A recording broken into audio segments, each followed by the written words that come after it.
पीएसआईसी में हुए करोड़ों रुपए के इंडस्ट्रियल प्लॉट बांटने के इस फर्जी वाड़े के ईडी की छापेमारी में हुए खुलासे ने एक बार फिर पंजाब में मचा दिया है हाहाकार।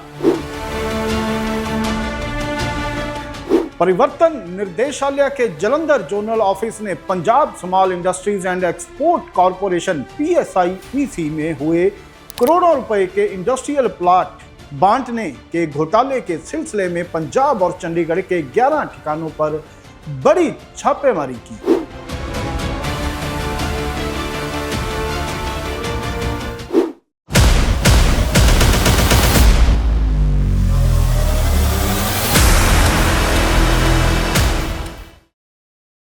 नमस्कार, आदाब, सत श्री अकाल। मैं हेमंत मित्तल और आप देखना शुरू कर चुके हैं डेली आवाज भारती का खास प्रोग्राम हाहाकार। और आज हाहाकार में हम आपको बताएंगे कि कैसे ईडी एक बार फिर पंजाब में एक्टिव हो चुकी है और उसने एक ही बार में 11 अलग अलग जगहों पर छापेमारी की। और पीएमएलए के तहत की गई इस कार्रवाई में ईडी ने अधिकारियों के रिश्तेदारों और करीबियों को कानून ताक पर रखकर प्लाट बांटने के मामले में बड़ी सफलता हासिल की है। और तलाशी में ईडी को 12 लाख रुपए की अघोषित नकदी, जो गैर कानूनी रुपए जिसका कोई भी ब्यौरा नहीं दिया गया था, और कई आपत्तिजनक दस्तावेज और डिजिटल डिवाइसेस भी बरामद हुए।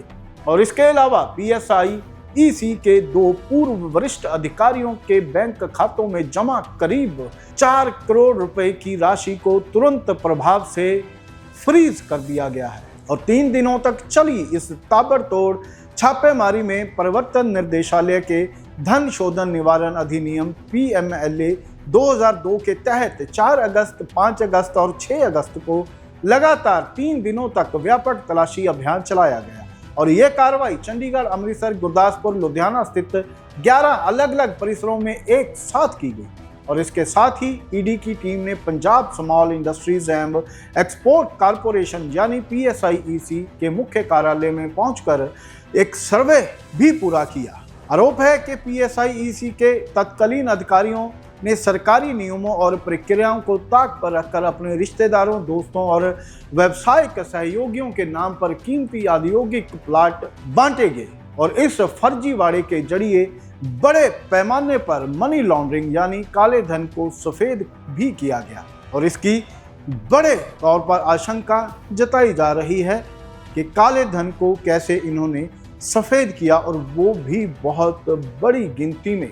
छापेमारी के दौरान ईडी ने पीएसआईसी के 2 पूर्व अधिकारियों सुरेंद्र पाल सिंह, जो सेवानिवृत्त मुख्य महाप्रबंधक रिटायर्ड सीजीएम, और जसविंदर सिंह रंधावा पर शिकंजा कस दिया है। और जांच एजेंसी ने कार्रवाई करते हुए इन दोनों पूर्व अधिकारियों के बैंक खातों में जमा लगभग 4 करोड़ रुपए की राशि को भी फ्रीज कर दिया है।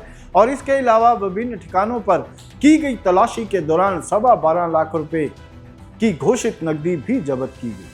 और ईडी की टीमों ने परिसरों से कई महत्वपूर्ण दस्तावेज और डिजिटल डिवाइसेस यानी हार्ड डिस्क, पेन ड्राइव और कई मोबाइल भी जब्त किए हैं, जिनकी फोरेंसिक जांच की जा रही है। और इस जांच में हुए इस खुलासे और इस जब्ती से अब ये साफ हो चुका है कि ईडी एक बार फिर पंजाब में जोरों शोरों से एक्टिव है और वो अपने काम में लगी हुई है। और अब देखना ये होगा कि ईडी का ये शिकंजा अब किस किस की गर्दन तक पहुंचता है। जैसे एक बीते दिन ही एक लेटर जारी हुआ था जो ईडी ने पंजाब के डीआईजी को भेजा गया था, जिसमें सीएमओ हाउस के भी कुछ अधिकारी, या ये यूँ कह लीजिए कि ख़ास तौर पर मुख्यमंत्री के ओएसडी राजविंद्र कुमन का नाम भी उसमें शामिल था। और उससे साफ जाहिर है कि अब ईडी किसी को बख्शने वाली नहीं है। और ईडी ने भी ये साफ किया है कि चाहे कोई भी हो, अगर कोई भी इस घोटाले में आरोपी पाया जाता है तो उसको बख्शा नहीं जाएगा। और उधर बीजेपी ने भी चुटकी लेते हुए कहा कि अब कोई भी बख्शा नहीं जाएगा, सब फड़े जाएं। और ऐसे कहते हुए उन्होंने आम आदमी पार्टी पर निशाना भी साधा है। और ये तो एक बात साफ है कि अब ईडी रुकने वाली नहीं है। और उधर 2027 में इलेक्शन, तो अब ये तो आने वाला समय ही बताएगा कि ईडी की भूमिका इन इलेक्शंस में क्या रहती है और क्या अगर उनका शिकंजा किसी की गिरेबान तक पहुंचता है तो वो कौन कौन लोग होंगे।